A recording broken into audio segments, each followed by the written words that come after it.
think everybody has joined or not? We give it a minute or not?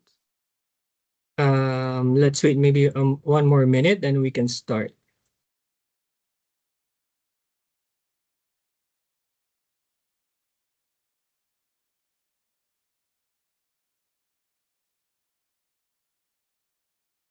I think we could just start with the introductions maybe, because we have a very tight schedule. Our webinar today is 1 hour, 15 minutes. So good morning, good afternoon, good evening from where you are. Welcome to this webinar under the auspices of the CCAC, Climate and Clean Air Coalition, the Heavy Duty Diesel Vehicles and Engine Hub, on mitigating emissions from non-road machinery and stationary engines. When we talk about non-road machinery and stationary engines, we are looking at machinery that is used in the construction industry, for example, in agriculture, ports, power generation, which are a major source of black carbon emissions and nitrogen oxides and other harmful pollutants. So, as we will see during the panel discussions, that there are regions like the US and EU that have significantly reduced their emissions of this machinery. And today's objective is to discuss why it is important to mitigate emissions from non-road mobile machinery and stationary engines. What are the enabling environment for successful implementation of mitigation measures, and how can we overcome barriers and measures to address them?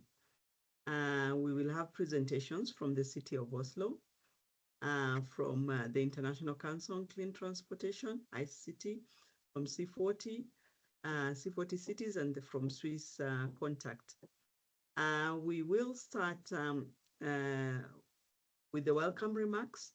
Then we will have a set of presentations.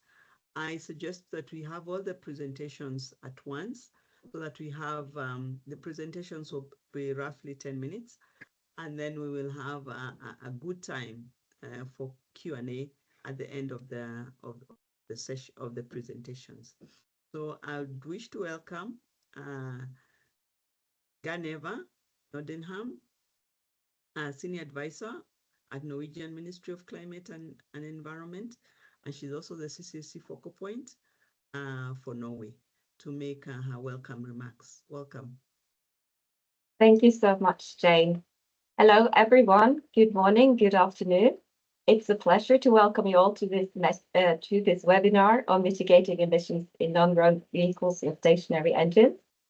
The Norwegian Ministry of Climate and Environment is a long-standing supporter and board member of the CCAC, so we are happy to engage in the HDV Hub today. We find that a true strength of the CCAC coalition is its ability to engage actors on all levels of government. We are therefore happy to see such a diverse group of actors with us today, including the International Council on Clean Transportation, the Global City Network of C40, the non-profit development organization Swiss Contact, and not the least the City of Oslo, which are doing pioneering work to reduce emissions from off-road machinery from construction sites. Welcome to you all. We all know that the transport sector is a key sector to reduce air pollution. However, solutions to reduce emissions suffers from low visibility on the global climate and sustainability agenda. The HDVE Hub plays a key role in shaping effective policies, providing expert guidance, and facilitating knowledge exchange on emerging trends and best practices for successful implementation. It is therefore timely for the CCAC HDVE Hub to bring us all together to lift focus on this important but sometimes neglected area. The CCAC can help provide support towards this sector, which also builds off C40's Clean Construction Declaration that includes commitments regarding zero-emission construction machinery, and also the Climate and Clean Air in Latin American Cities, CALAC project, implemented by Swiss Contact, which supports the development of intelligent policies for emission reductions from non-road urban machinery in Chile, Colombia, Mexico, and Peru. From cities in Latin America to China and Norway, we can all learn from your important work in this field. I'm therefore sure everyone is looking very much forward to hearing all your presentations today, and I wish you all the best with your important work also going forward. Thank you so much. Thank you, Ganiva, for the welcome remarks. I'd now wish to welcome Felipe Rodriguez, who is the Heavy Duty Vehicles Program Director for Europe and China, and is also the Europe Deputy Managing Director for the ICT, and he'll present on the benefits. Great. Thank you, Jane, for that introduction, and it's a pleasure to be here today and having the honor of setting the scene for this important webinar. So my name is Felipe Rodriguez. I'm one of the directors at the ICT focusing on trucks and buses, but also covering our off-road and on-road activities. Just a few words about the ICT.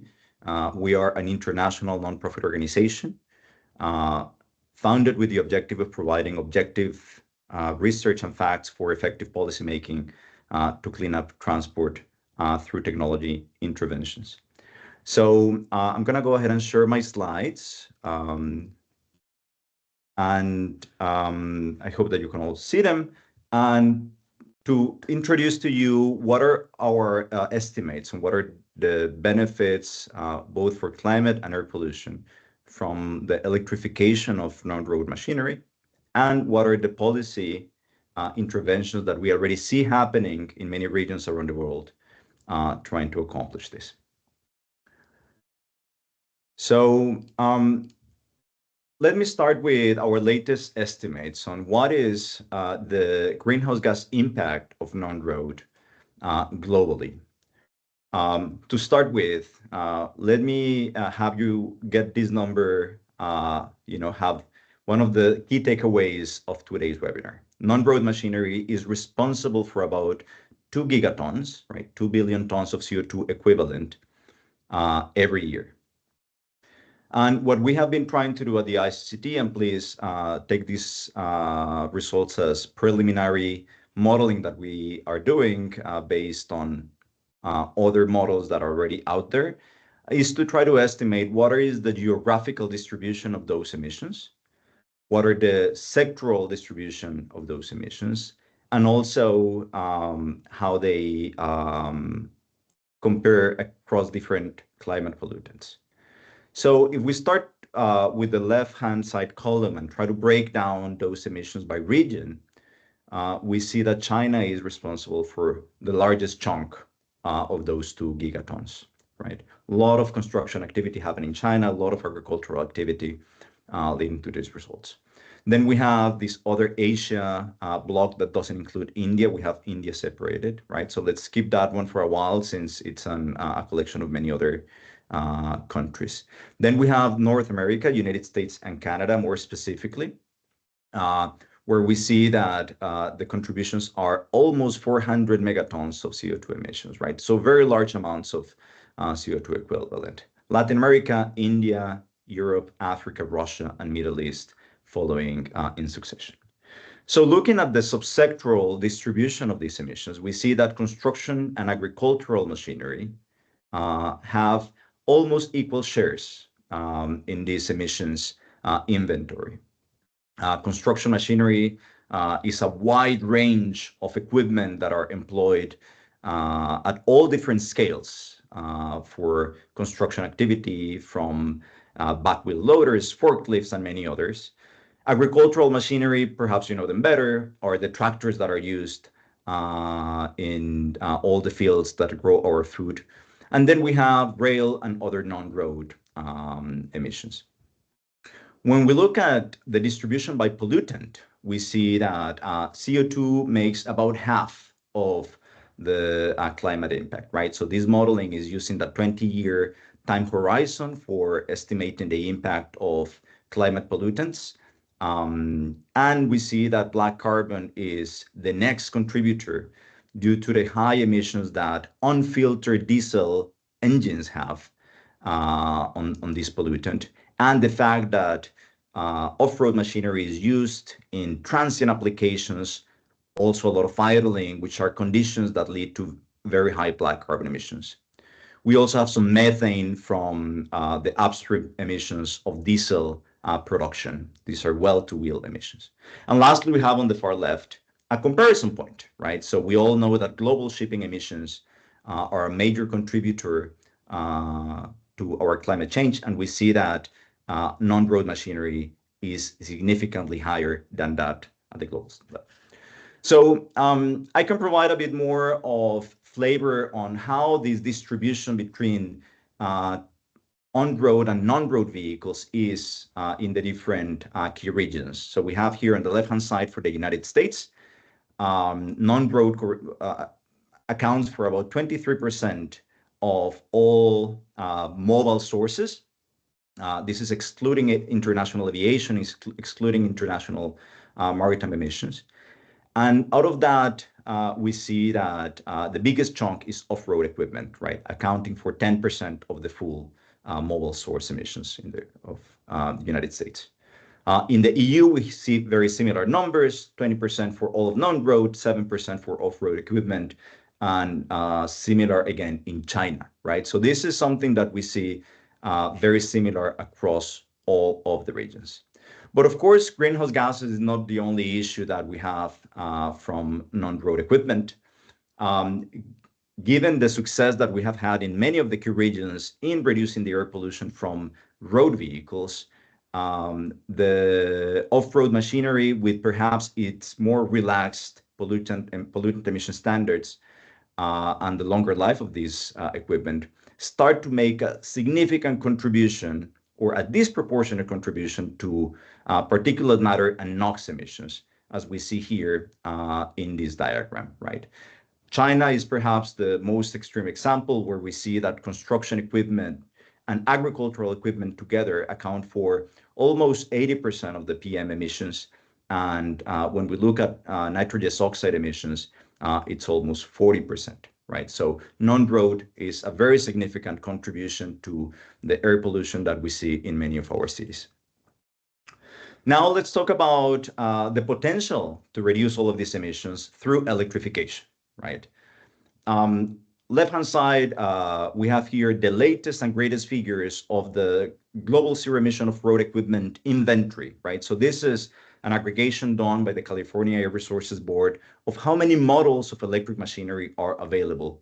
And we see that it's quite significant, and it has been increasing over the past few years. We see that forklifts have now a wide variety of models available for consumers to choose from that are fully electric. Then we have a lot of construction and mining equipment also available, and as we see other type of use cases and applications are also starting to see manufacturers come and have an offering of this equipment. So if we were to use all of those equipments and start the electrification of key sectors, and here we have run some scenarios. So the right-hand side is some scenarios that we have run where we assume that electrification leads to about 20 to 40% CO2 reduction by 2035 and 50 to 100% reduction by 2050. We see that the reduction potential in greenhouse gas emissions is massive, right? We're talking just in China in the next 25 years, we could save 1.2 gigatons of CO2. And if we add all of those global potential savings, we're talking about 5 gigatons of CO2. So the potential is massive. And to close, I just want to touch briefly on what is the policy palette, the portfolio of policy measures that are being applied currently to incentivize this nascent market. And this is from a paper that we published more than a year ago, so we have to do an update to this, but it's still very relevant as we see that both strong policies and regulations setting the direction of the sector, low emission zones and zero emission zone, noise limits, and so on, are driving many of the markets in Europe. But we also see that fiscal incentives need to go hand in hand to make the economic viability of all of this machinery real. And in yellow, we have a very important policy lever, which is the procurement policy that I hope we can learn more from Oslo and C40 today. So that's all from my side. I leave here my email in case you have any other questions, and over to you, Jane. Thank you very much.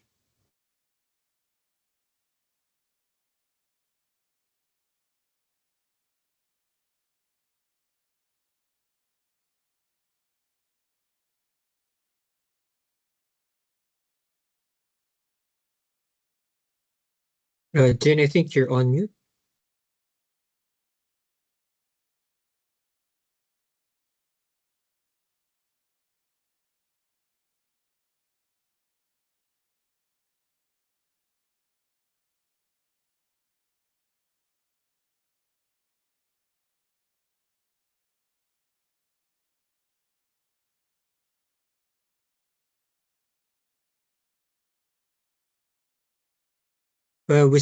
We can't hear you. Is it the same for everybody? Felipe? Yes, I think Jane is having some technical issues, and I believe she's getting some help right now.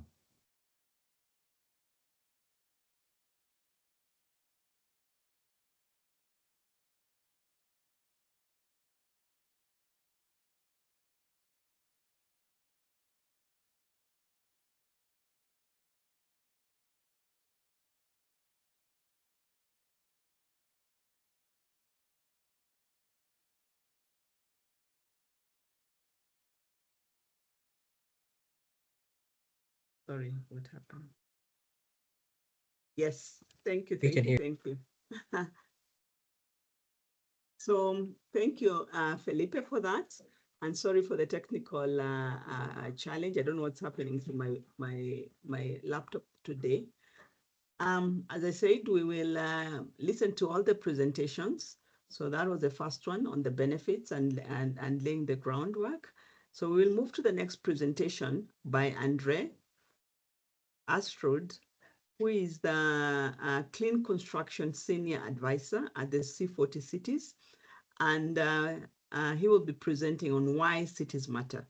So if you have any questions already for Felipe, I would propose you put it on the Q&A section, and then we will be able to take them. And some of them, I think, Felipe, you can already start responding if you could. But welcome, Andre. Thank you for that introduction, Jane, and it's a pleasure to be here. Yeah, as Jane mentioned, I'm from C40 Cities. For those of you who don't know C40 Cities, it's a global network of cities collaborating on climate measures and policies. I will now pull up my presentation. Let's see. Right. Okay, I hope everyone can see this. Yes. Yeah, so I will talk a little bit about why cities matter and some of the city policy options or policies we've seen being put forward, as well as some city examples. Of course, our perspective is probably mainly on the construction machinery on this topic, and less on agricultural machinery, but construction to a large extent happens in cities. And if you look at the UN forecast for urban population growth, 2.5 billion more people will live in cities by 2050. And just sort of a quick calculation, what that means is that the world is essentially building a city the size of New York every month from now until 2050. So I don't think you need to be any kind of climate expert to understand that this has an enormous impact in terms of resources and emissions. So we have to build the cities of the future in a completely different way than we have so far, and that includes also the use of construction machinery. Sorry. Okay, so to try to address this, C40 in 2019 started its clean construction program with a handful of cities. It has now grown to more than 50 cities that engage in this program. And as you can see, we are a truly global network and a global program with cities involved from all parts of the world. A subset of those cities, 8 to be precise, have signed the C40 Clean Construction Accelerator, which is one tool or one measure that we have to try to advance policies in this area. It's really a statement of mayoral leadership. That's how these accelerators work, and they are a way for cities and mayors to show leadership and also to send a signal, a demand signal to the market about technologies and policies. So when the cities sign on to the C40 Clean Construction Accelerator, they commit to 8 actions that you can see on the left-hand side of this slide. One of those actions is to lead by example with public procurement, and more specifically to use city purchasing power to demand zero-emission construction equipment in municipal projects from 2025 when the technology is available. So a clear commitment to try to use public procurement to push this agenda. And by doing that, hopefully by 2030, have a construction sector that is close to zero emission. We have different cities in our program and our network, and some of the sort of typical policies or a policy framework, if you like, on this topic, that the way we see it is that you have some policies and measures that can be considered a starting point. And this includes pilot projects, so trying to pilot the use of zero emission equipment through municipal pilots typically, or to use public procurement and municipal projects to test these technologies and to transform the market. But this obviously, these are mainly geared towards the municipal part of construction. To scale up, cities also need to use citywide policies. One way could be to introduce low emission zones that some cities have done, and to have these zones also apply to construction equipment. Or to introduce citywide policies like introducing this topic into urban planning and zoning or building permits and codes. But even with cities pushing really hard for this, there are some important enabling or supporting actions or policies. Typically at the national level, this can be emission standards set at the national level. This will also support city policies, or support with putting in place charging infrastructure, as well as financial incentives and subsidies that typically happen at the national level, but can also happen at the city level. I move on to some examples from some of our C40 cities. So we have 3 cities in China, Chengdu, Hangzhou, and Dalian, that are piloting the use of zero-emission construction equipment. And this is a way for these cities to really both address air quality as well as greenhouse gas emissions. They're testing this out in different pilot projects. In one city, it's on buildings. In another one, it's the construction of a subway station, a new subway station. And in the third one, a hospital project. Some of the barriers that have come up is the lack of supply of machinery, high upfront costs and charging infrastructures and solutions, and lack of data. But we see very strong cross-government collaboration and multi-stakeholder cooperation, and things are happening, and this is starting to happen on the ground as well. London has their low emission zones in place, and the way they're structured now, also for construction machinery or non-road machinery, they will be gradually sort of strengthening these standards in the zones, which means by 2040 only zero emission machinery will be allowed in the low emission zones in London. So this sets a clear sort of target and a path for the industry to react to and to adjust to. New York City have some regulatory measures, and they have their plan NYC, their climate action plan that states that they have to come up with performance-based standards for low carbon materials and construction equipment. And they have an executive order that requires city capital projects to try to use to make the best effort to use electric construction equipment if it's available. And very recently, they've also launched a clean construction innovation pilot that invites manufacturers of zero-emission construction machinery to collaborate with the city to test out this equipment in sort of on-the-ground, real-world conditions in New York City. Finally, New York also has taken the initiative to a North American Electric Construction Coalition in collaboration with us at C40.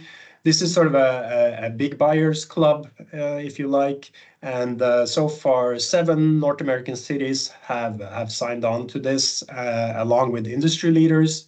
And the idea is to stand together, if you like, to send a clear demand signal to the market. These cities are interested in procuring or using zero-emission construction machinery, and also enter into dialogue with the industry on how they can increase the supply of this type of machinery in the North American market.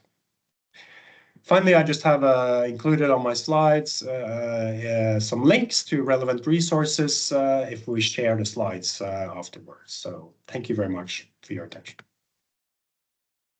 Thank you, Andre, and thank you for you and Felipe for really keeping time and giving us time for discussion. I will move on to Adrian Montalvo, who's the program director of Swiss Contact, who will give us on the regional approach. Welcome. Thank you very much, Jay, and thank you, CCAC, for the opportunity to share my screen.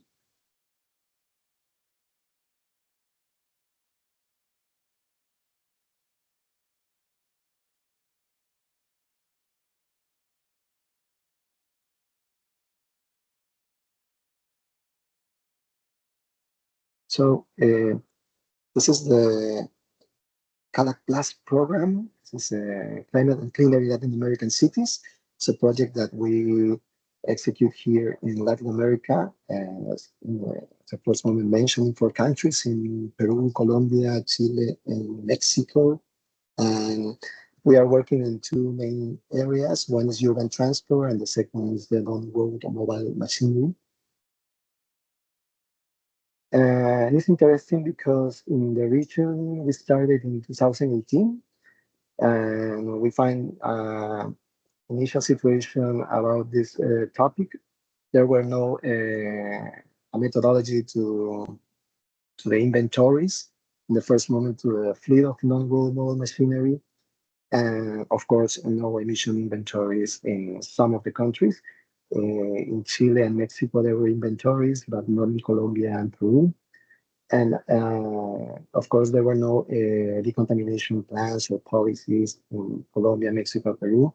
Santiago had one plan for decontamination that involves the construction machinery. So it's interesting that along the years, we achieved very interesting results with countries. Now we have a common guideline to build inventories for fleet, and of course for emission inventories in the 4 countries. And now the construction machineries or non-road mobile machineries are included in the plans for decontamination in cities. Here, I want to share with you this main lesson learned, that is maybe at the first moment to build these fleet inventories was a little bit complicated because information at customs were not necessarily standardized, and we should start working standardizing the information so we can then move to the next step to work in the emission inventories. It could take time, but it's very relevant to starting standardizing the information. In the case of why you start working in non-robot machinery. And it's interesting because if you, of course, urban transport is the main contributor in terms of emissions in your inventories, but if you start implementing measurements to reduce emissions, you're going to watch the other sources are going to appear in your inventories. And construction machinery is one of them. It's a fixed source, of course, that is, you can say that is you're working in a construction area that is in a specific area in the city. But because of the increasing of the construction demand, if you start counting all the different fixed sources, you're going to identify the interesting contributor in our inventories. So that's the reason that for us it was important to start an awareness process and knowledge sharing of the impact of these emissions in the cities, the necessity to implement these regulations to reduce pollution. And of course, we find no minimum emission standards requirement. And now it's good to share with you about 3 of the 4 countries are in the 2 of them now have regulations, in the case of Colombia and Chile, and Mexico is in the process to approve the regulation for this to control emissions in this stop. As I mentioned, very relevant to work in these national emission inventories. Here's an example of Colombia. Of course, this is an inventory that should update to verify the contamination measures implemented are working. But it's interesting that now they have a standardized data that can for decision makers. In the case of Peru, this is other case that we have the inventory of emissions for non-robot machinery. And this is an inventory that is actually updating because if you watch, it's from 2016. And because of in the decontamination plan of the city is including a measurement to reduce emissions in the construction sector. This is updating to be ready because at this time we're working in the regulation for emissions in the construction machinery, so it's necessary to update this inventory. Just to mention other example that in the decontamination plan for Bogota, for example, sorry that is in Spanish, the right hand, but you can watch this management of yellow machinery or the construction machinery. The project is the introduction of construction machinery with low emission level. So it's important to this sensitization with the decision maker so they can include this with the contamination plans and establish the way that we can start introducing clean technology. Just to give you a refresh about the emission limits technology, of course, it's very known that from buses or urban transport, we use the Euro technology in order to reduce the particulate matter mainly. And in the case of non-robot machinery, we talk about stage. And the former presentation you watched, that they talk about the stage 4, stage 5 technologies that we want to implement to reduce the pollutant from these machines. And we can talk also about stage or tier, depending on if we are talking about standards from European Union or the United States. So, as I mentioned, Colombia and Chile now have national regulations. In the case of Colombia, they bet for stage 3B as a minimum requirement for new technology that operating in the country. And in the case of Chile, is a stage 4. This is, of course, intermediate standards because they want to, of course, move to more cleaner technology in the future. But considering that this is the first regulation that they implement in the country, consider to start with this criteria. And it's good to know that now we have two countries like, as I mentioned, Chile and Colombia that have standards for emissions control. And as I mentioned, in the case of Mexico, they have this draft for official standard that is under review. So we expect that this the year is going to be approval, and it's going to also consider the control of emissions in non-global machinery. In addition, as I mentioned, it was very relevant the coordination with officials in the countries, and in that sense, we developed some guides for users or training videos. But if you want to watch or learn more about it, you can visit our webpage, thisprogramacala.com. The documents are in Spanish and English. And I want to mention a special mention about knowledge sharing. This is officials of Chile that visit the city of Oslo. You're going to have then a presentation of Philip about it. But just to mention, that was very inspiring for the officials of Chile learn about the electrification of the construction sector. So this is very relevant and I think very important in the way that the cities that are advancing in these issues that can share all that they are implementing, and of course the lessons learned. In addition, with this inventory emissions information, we can also evaluate the cost-benefit analysis of the measurements that we're going to implement.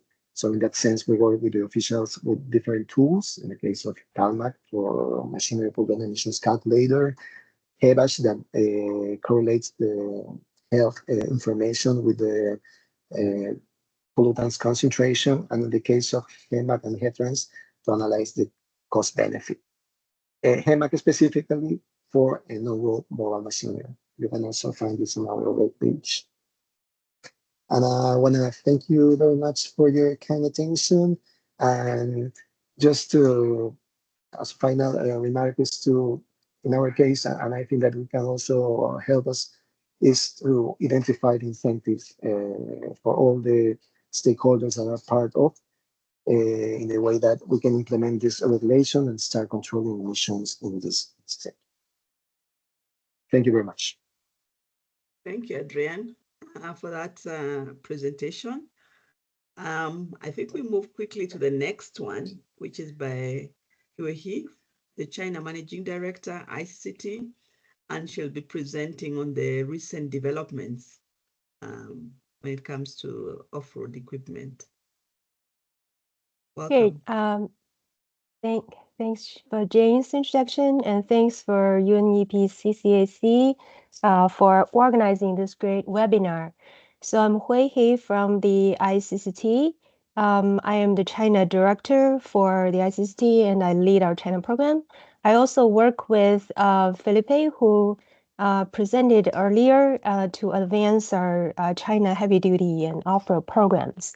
So today I'm pleased to bring you with some recent developments and experiences of zero-emission off-road machinery in China. I'll focus on the market and technology trends, policies, and practices in the cities. Felipe has introduced set the scene for the global markets.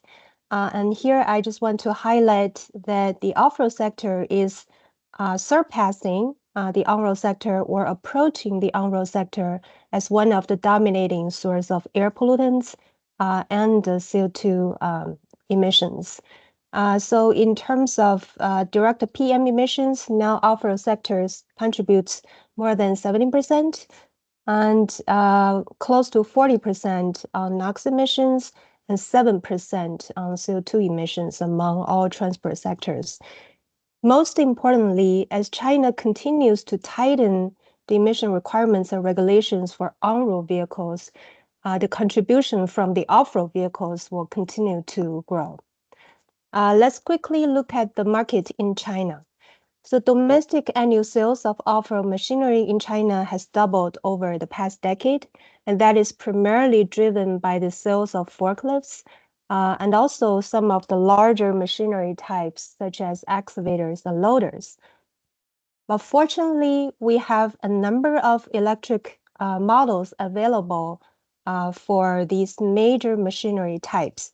I'm not showing forklifts because there are so many models. I'm just showing some of the bigger machinery types.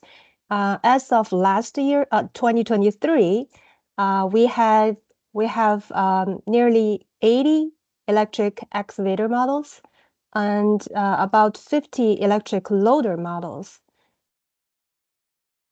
And the electric share of off-road machinery has been growing pretty rapidly in recent years.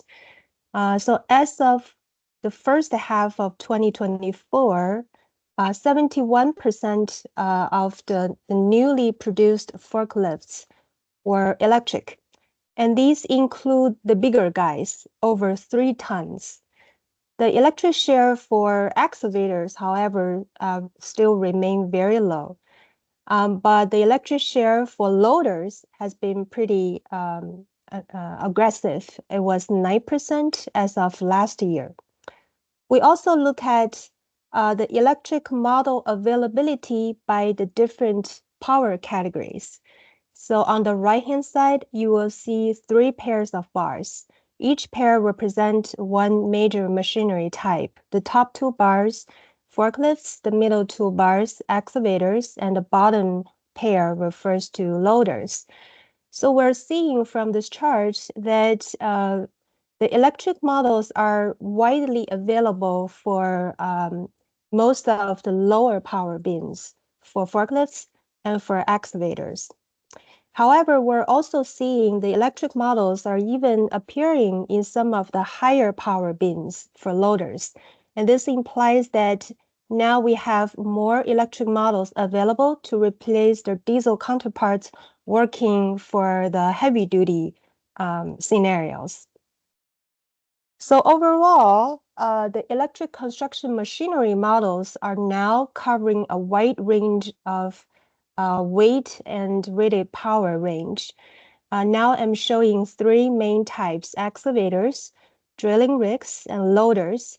As you see, there are a number of models clustered under 150 ton, but also there are models available in the higher weight category, almost 400 tons, offering more than 1,200 kilowatt hour in power outputs. So there are many models to choose in today's market. Now we shift gear to look at policies. So the main policy in China are 2 levels. At the national level, China is continuing to advancing the emission standards for off-road engines. But today we're focusing on the city level policies. So for cities, now over 300 Chinese cities has already developed some kind of high emission restriction zones for off-road machinery. So these zones in concept are similar to the low emission zones in urban areas in Europe. Basically, high emitters are not allowed to operate in the zone. But the current purpose of these zones are to ban the use of gross emitters, the machinery that without any diesel emissions control, diesel emissions after treatment. Over the time, the cities are tightening the criteria for machines to enter these zones. So now some of the cities are even banning the China 3 emission level machines from operating in the zone. Many cities have adopted some techniques or systems such as the GPS tracking of each and every off-road machinery. So these systems will allow the cities to upgrade their current zones to near zero emission zones or even zero emission zones in the future. So now we zoom in to look at practices in the Chinese cities. In the last 2 years, the ICCT research team has visited and investigated into more than a dozen Chinese cities where some zero-emission off-road machinery are already piloted in these cities. They cover a wide range of use cases for construction sites, for ports, airports, warehouses, and some of the manufacturing plants. So even we have limited empirical data, we're still seeing some exciting trends. So at the bottom of the slides, you'll see a chart summarizing the key data from these city cases. These include 8 electric excavator cases and also 8 electric loader cases. Among all the data, I want to highlight the last 2 columns, which are the annual energy saving, cost saving, and also the payback period for using an electric machinery to replace a diesel machinery in these use cases. So the annual energy saving was between 80 to 90%, very impressive. And the payback period of these cases ranges between 1 to 4 years. Of course, I believe these cases are some of the best early cases in China we can find. But even though we can sort of draw some early conclusions, there are some key elements to the success of using electric machinery. So these includes long work hours, relatively low work duty, low energy cost, high energy density for the electric machinery, and also easy access to charging. And since last year, the ICCT, in partnership with C40, has been promoting zero emission zone for off-road engines, the pilot among Chinese cities. So far, last year, the city of Chengdu announced China's very first near zero emission pilot for construction site.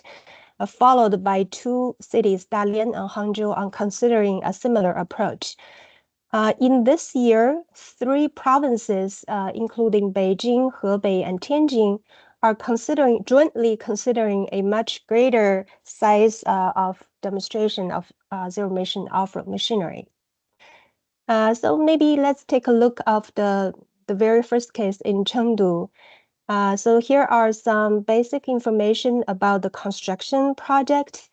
The construction area is 154,000 square meters with 1.9 billion RMB in investment. The construction duration is from April 2024 to end of this year.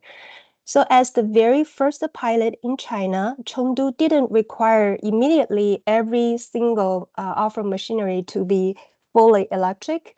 They took a phased-in approach.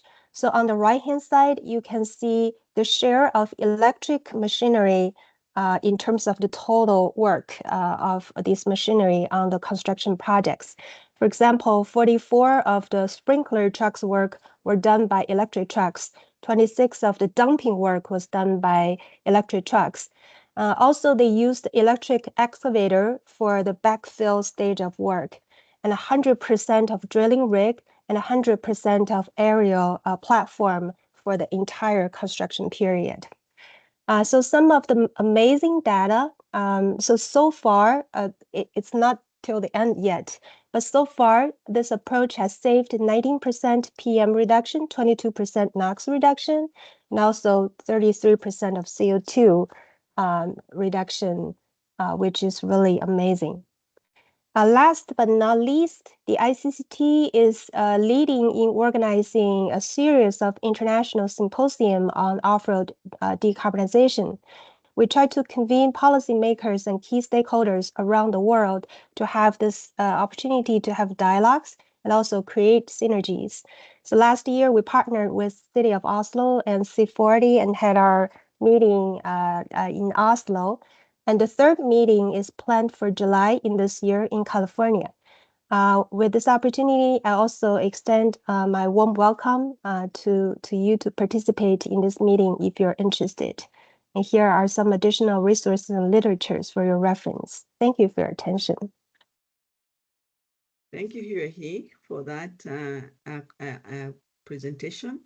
Now we get to the last presentation, which is by Philip Mortensen, who is a senior advisor, City of Oslo.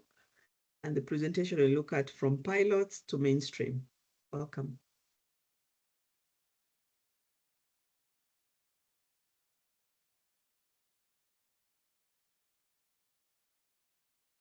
You're muted. You're muted, Philip. There we go. Thank you so much for organizing this event and for having me on. So my name is Philip Mortensen. I work for the City of Oslo Climate Agency and have been involved in this transition on zero emission construction in Oslo. So for you who don't familiar with Oslo, this is the capital of Norway, about 700,000 inhabitants in the north of Europe. So let's see if I can change my slides. So a bold city government decided in 2015 that Oslo should be the first of zero emission city going fully zero emission or reducing emissions 95% by 2030.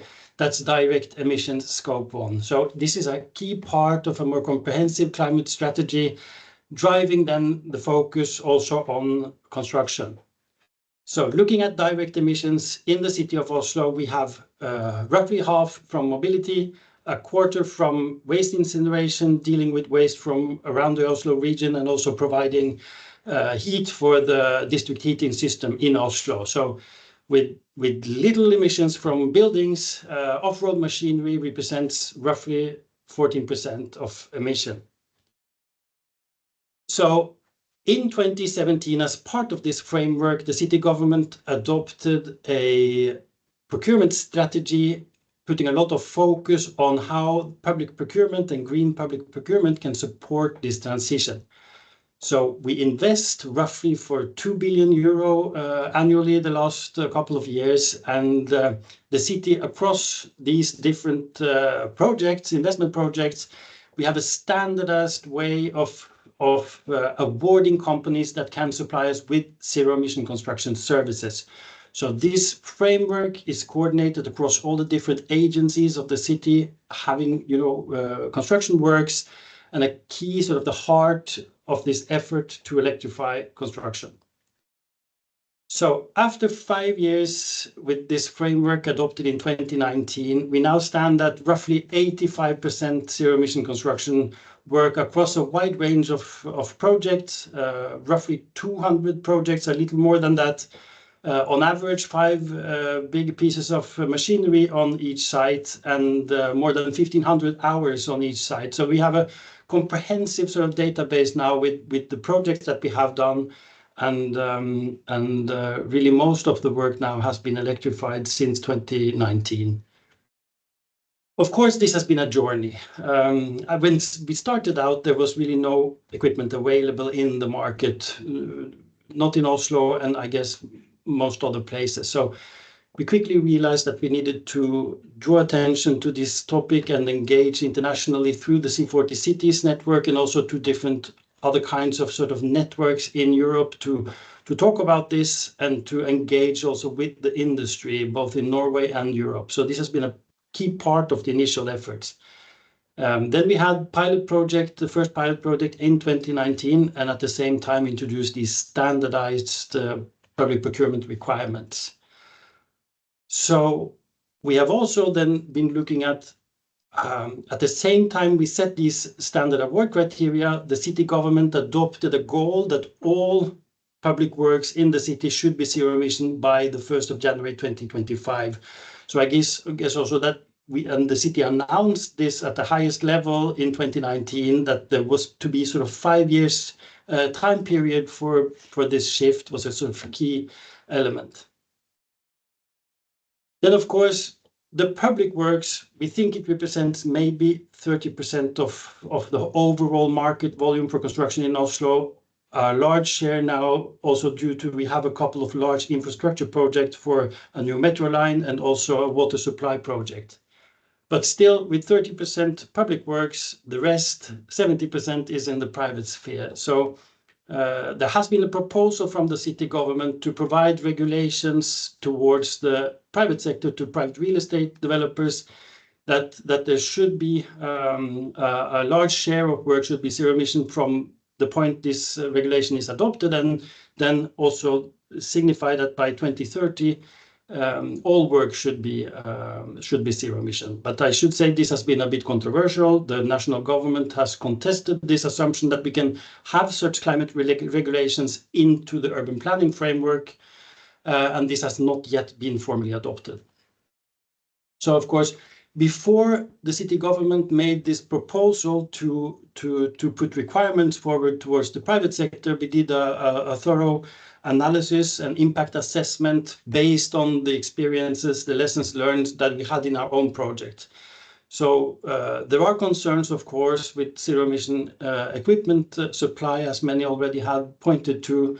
There is a capacity issue. Of course, there is a need for energy in another sense than when you do a normal project. The electricity supply to a zero emission project is more critical, as it sort of is a prerequisite to do the works. And we have also seen at the systems level that this is a significant impact on the electricity grid when it's done all across the city. Of course, we are concerned with costs. What we have learned is that costs are going down. The costs are higher in the first project that you try to do, and gets reduced as you learn more and get more experience.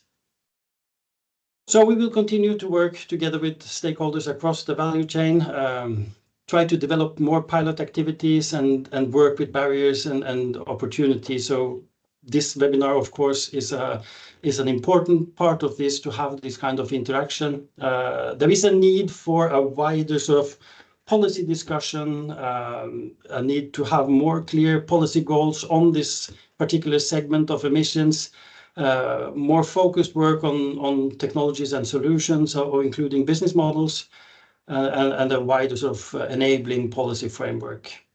Okay, I'll end with that. Thank you so much.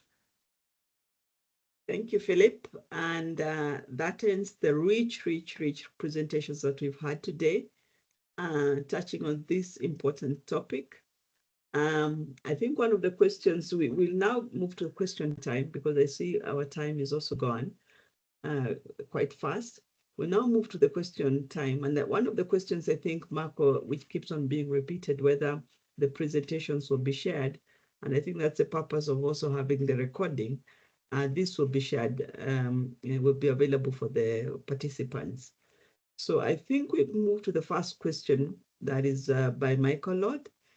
Do panelists have a view on how electric machinery can be charged in site without a direct grid connection? The issue of charging, I think, really is critical. So I don't know who will answer for us. Maybe if you were here, you can start, because you gave us, the latest developments and technologies and what is happening. Sure, I'll try with pleasure. But actually, I want to refer to Norway and Oslo, where on a study tour, I see many of the charging options and even the emerging business for offering energy supply. But I'll talk a little bit about experiences in China. So the manufacturers for off-road machinery, electric off-road machinery, are also providing the charging equipment to in most of the cases right now. So sometimes they provide a mobile charging station. I would say it's a big battery on site to your construction sites to resolve the issue. You're out of the power grid. And also there are some major construction project such as a big tunnel in the Southwest Asia. It's a really remote area where they're simultaneously building solar panel. So they use the solar panel as a distributed energy resources to charge their electric machinery for that project. And experiences are still limited in China right now. So we look forward to more solutions in the future. Thank you. Maybe anybody else in the panel? Andre, I see, the construction, a lot of it, there's no grid. What happens, especially in in cities that are not well connected? Yeah, I think actually, I think it would be great to get Philip to come in here because he can speak a little bit to the on-the-ground experience in Oslo that has done arguably the most on this. Yeah, certainly. Thank you, Andre.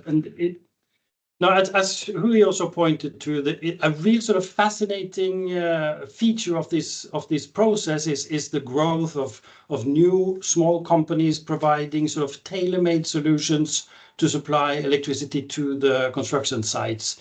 So we have a wide range now of different companies providing the different solutions, adopted to the specific needs at the different sites. So there's a rich sort of family of this. Obviously, it's a sort of wicked problem when you already have congestions in the grid. You really need to put emphasis on how you can design the project and produce the services with as little impact on the grid as possible. As you know, many of these activities they go at high power at peak hours during the day, whilst for on-road mobility most of the charging is done overnight. Off-road there needs to be a certain level of charging during daytime. So what we see is a lot of battery containers with sort of energy management systems and solutions.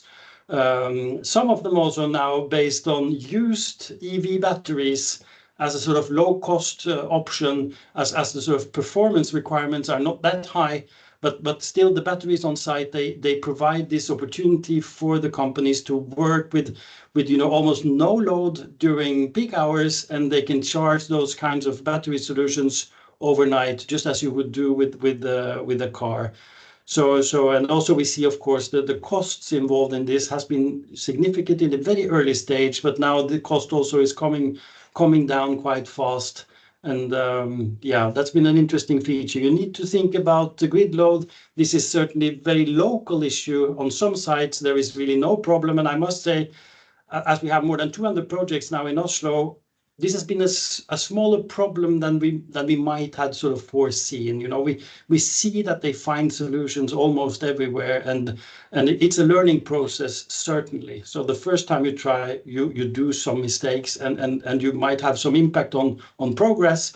But what we see now is that the sort of mature projects we are visiting, they tell us that there is no impact on productivity, as the progress of the project is going perfectly, and it's a learning process. Thank you. Thank you, Philip, for that. I will not turn to Felipe. That's why I did not come to you. There are sets of questions for you that you mentioned from Yasin, that you mentioned about electrification as a solution.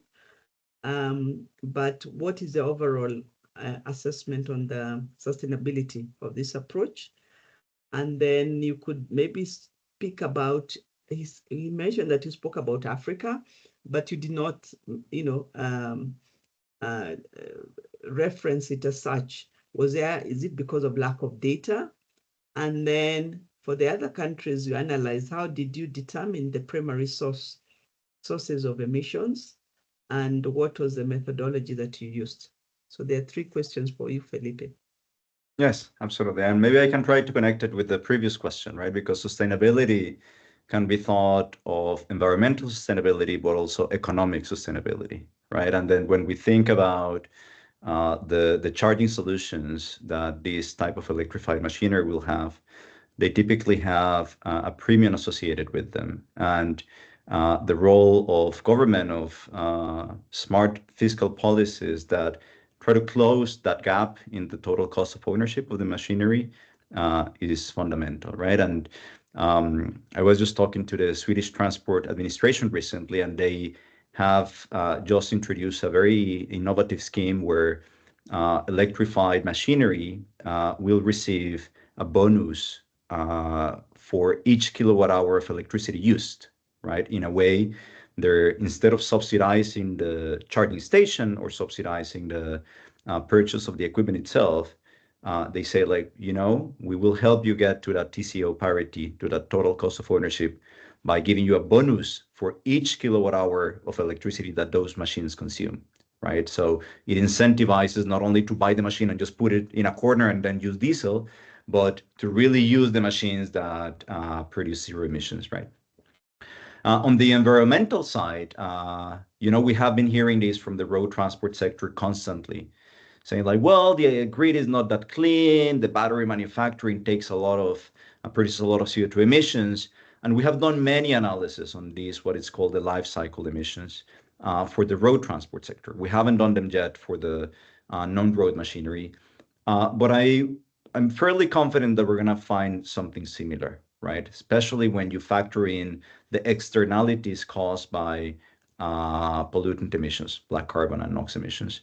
And what we find is that even when accounting for grids that are not fully powered by renewable electricity, that have coal and gas power plants, we see that the emissions over the life cycle, including the battery manufacturing for cars and trucks, are significantly lower, looking at the United States, Europe, India, China, consistently. So we expect that this is only going to continue improving as the grid continues to decarbonize, and the electrification of non-road is certainly sustainable from that point of view as well. On the Africa question, yes, this is very difficult to quantify, right? So we're doing the best we can with these global models that we're producing, but the data availability is always a challenge, right? So we have very good data on the emissions inventory for the European Union. You know, we have this supranational entity that collects all of this data from the member states and facilitates our model calibration. We have it for the United States, for China, but for many emerging economies, this data is too disaggregated, and it's always a challenge.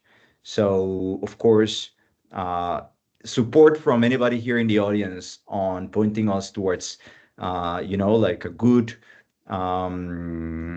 emissions inventory in the countries that you work with would be most appreciated. But, you know, I can share more details if you get in contact with me, since I'm not a modeling expert at the ICCT, and I can put you in contact with our modeling team, right? And I think I answered there the last question on how do we get this data, right? So it's official emissions inventory data that we try to tap out. Thank you, Felipe. There's a question here for, I think, for you. There's from Mark saying, with payback periods from 1 to 4 years in China, is there a perspective of zero emission equipment competing with diesel equipment? Right. So that data point was only from our investigation into that dozen cities cases. So the 8 cases of electric excavators and electric loaders I showed on the chart. It doesn't mean it's a typical payback period for the technology right now, but it does demonstrate some of the best early cases in China. I try to explain why the payback period can seem to be very short, like 1 year. The 1 year case is a special one. It's an electric loader used for a biomass power plant. It's bioenergy power plant. So they have this free energy, low carbon energy on site. So they don't pay any electricity. So the owner said it's not even 1 year. They reached the cost parity point against the diesel at the 8th month. So in the first phase of their operation, they bought 2 electric loaders for trial. And then they were very happy with it. At the 8th month, they continued to buy another 5. So I think that's a very good case demonstrating the 5 elements leading to success. 2 of them being low energy cost and also access to charging. I hope I answered the question. I don't think in general electric machinery are competing with diesel equipment, but certainly you can find use cases that make sense for electric models. Okay, thank you. I think the other questions maybe have already been answered. The issue of charging came up. I think, yes, the issue of charging that in remote places, it will be expensive. What's experience on that? And let's see, Philip, you have your hand up. Maybe you can answer that question and maybe a few seconds to wrap up. Thank you. I just wanted to follow up a bit on the issue of competitiveness, because as a public procurer, we do a lot of sort of contracting work, and we see the extra price, sort of the price premium that we observe as a customer, so to speak, it varies a lot from project to project. I think one feature we see, if you want to sort of explore the most sort of competitive parts of this sort of solution space, we see that when you can find a place to charge and maybe also to connect quite sort of easily with cable, we do have some places where electricity is abundant, and some of the companies that works for most efficiently and with a low price premium, they are really creative in finding ways to power the equipment, mostly by cable, of course, and if you can avoid heavy batteries, you do save some money in the market as it stands right now. So yeah, I think that's something to look into, and when you have cable electric equipment, the price premium compared to diesel is very low, and yeah, I guess with battery prices going down, also competitiveness will sort of increase fast. Thank you. Maybe a follow-up question. There is also, before we come to Andrea, there's I was asking if there is an electric model for every machine type and size you need for the work in Oslo. Is that available? Also the very big ones. So it's also fun to see. I think most of the big OEMs, I think I've heard ICCT tell us that basically the 90% of the market is covered by 10 large sort of suppliers of construction equipment, and we've seen on the different projects, all the companies coming in very often with the first model, and exploring how this works in a real working environment, and getting these lessons learned, and developing more lean and functionable sort of pieces. So we have had some issues, for example, with special machinery laying tracks for the metro line. So that's been an issue. They haven't been able to identify, and then suddenly they get informed that they are working now the supply side then with developing exactly that kind of equipment, also electrified, to lay the tracks when we are building the metro station. So we find most of what we need, but it's still in the very early stage, and it's more difficult for the specialized equipment than for the sort of more standard sort of shelf excavators and wheel loaders, and so there is abundance on other specialized equipment. It's still a lot of work to be done from the supply side. Thank you. Thank you. Andre?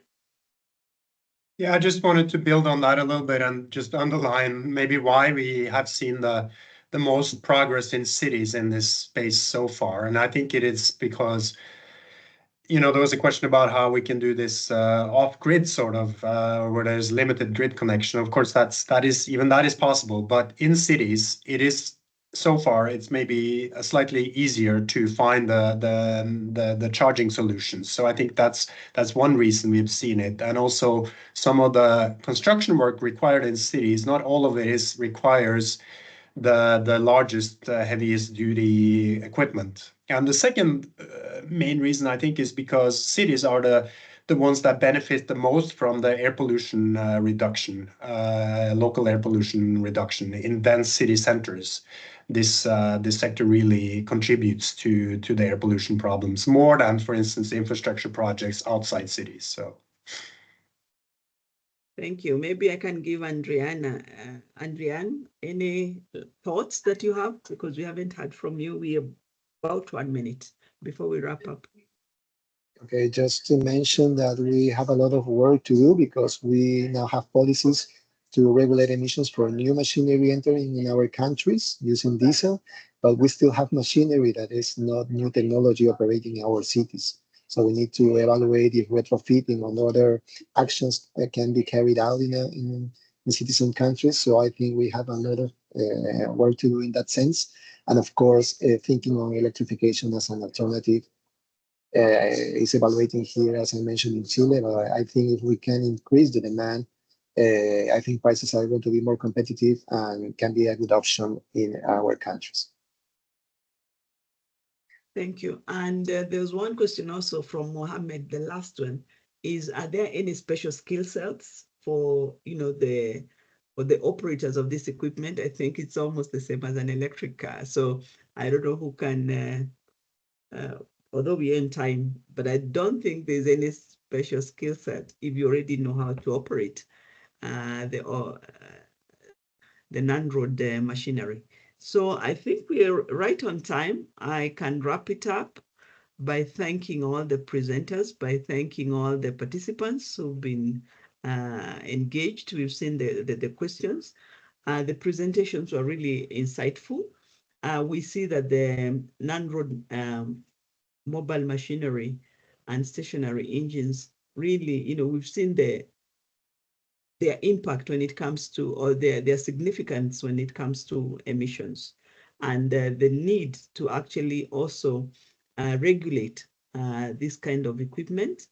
Unfortunately, we see in a lot of there's the global map that was presented that was really like, of course, we knew that, if you look at the global south, very few countries are already regulating the non-road mobile machinery.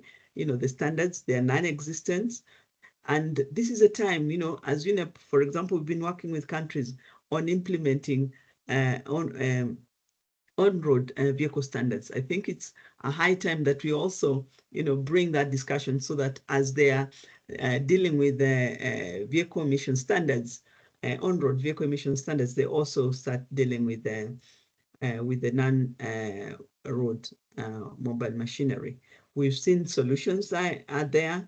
We've seen, from the regional solutions to procurement, to low emission zones, to making it a staggered implementation.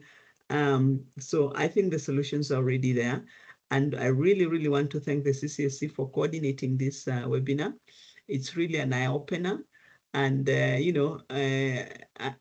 an issue that is really, that is neglected. And thank you all the presenters for a good job done and for the presentations. Thank you, Marco. I don't know whether you have anything else, or we can call it a wrap. No, just want to thank everybody who was with us today, and also for the speakers for making time, making this webinar possible. So thank you, everybody, and have a great rest of the day, or good night, morning, everywhere. Thank you all. Really Thank appreciate you. all the great presentations. Okay, Thank you, bye-bye. CCAC. Thank you very much. Yeah, bye all. Yeah. Thank you. Thanks, everyone. Thank you. Thank you. Bye. All right.